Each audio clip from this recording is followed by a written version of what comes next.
How's it going, everybody? I guess this is my my update on how veganism went. I had promised that I was gonna do this for 2 months, stay vegan for 2 months, but the reality of it is that I'm a person that enjoys what they do, and so if I'm not enjoying what I'm doing, then I'm obviously no longer going to continue doing that. And so that's what happened with veganism once again. I didn't fall off. I stayed vegan for the whole month. I did. I didn't do a cheat day. I stayed home. I ate my meals. I did what I had to do.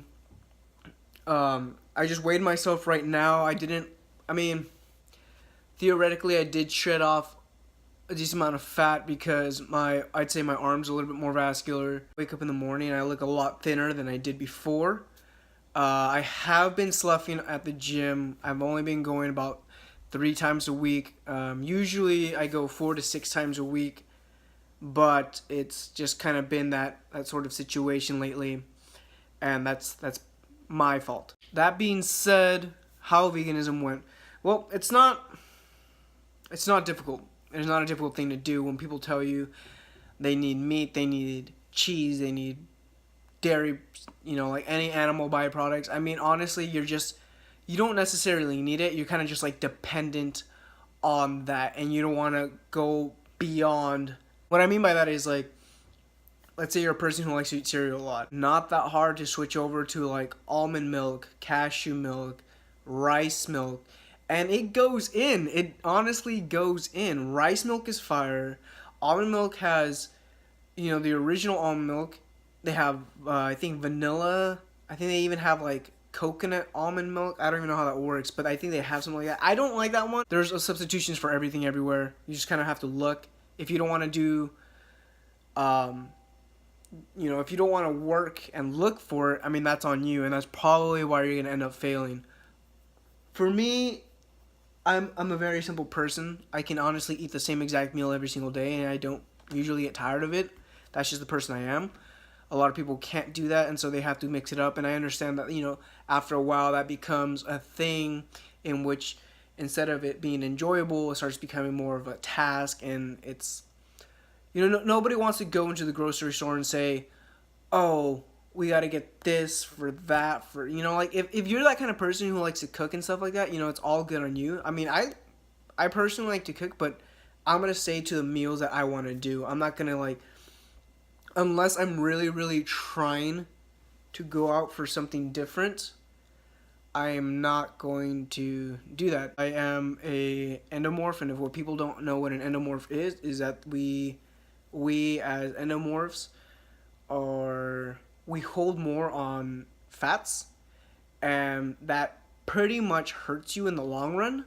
What I would think and what I have experienced is that is the best endomorph kind of diet would be low carbs and low sugars. Fats are fine as long as you're having your protein and you keep it at a decent level. I mean, it's fats, just because it's called fats doesn't give it a very negative connotation. It's not derogatory. It's just there's fats, there's carbohydrates, there's sugars, there's proteins. That's just the name for it. All right, and what we call fat in society is not different, because people have, an excess of fatty tissue. That's just what it is. It's not anything derogatory.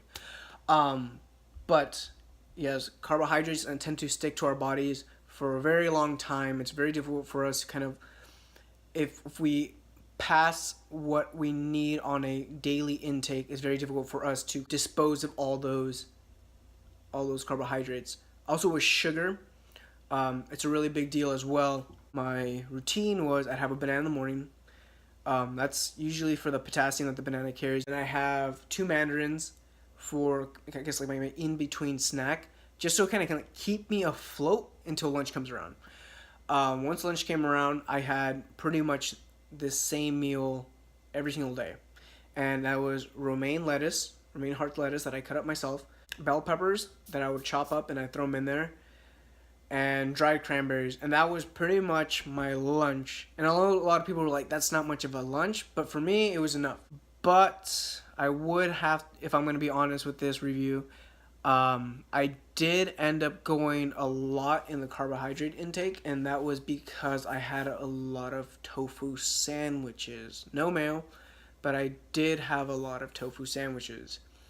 And considering that I have a very big issue with portion size, my daily intake was 2 to 4 tofu sandwiches a day. My job is a very physical demanding job, but I feel as though I didn't burn off what I needed to do, and considering that I've been sloughing at the gym, I pretty much gained the weight back. Right now I'm currently at 171.7. I just measured myself. In the first video I was 179.2.8. I think somewhere around there. I actually did drop a decent amount from having pretty much like those salads. Obviously I wasn't getting a lot of carbs in. I can adjust really well, so I wasn't feeling sluggish or anything like that at all. And that was probably because of the sugars from the cranberries, from the fruits in the morning and stuff like that.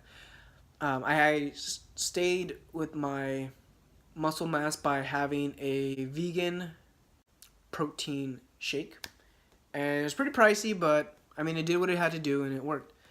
That is pretty much my review.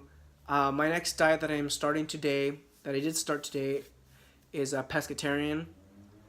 And what exactly that means is that I'm essentially a vegetarian and I eat fish.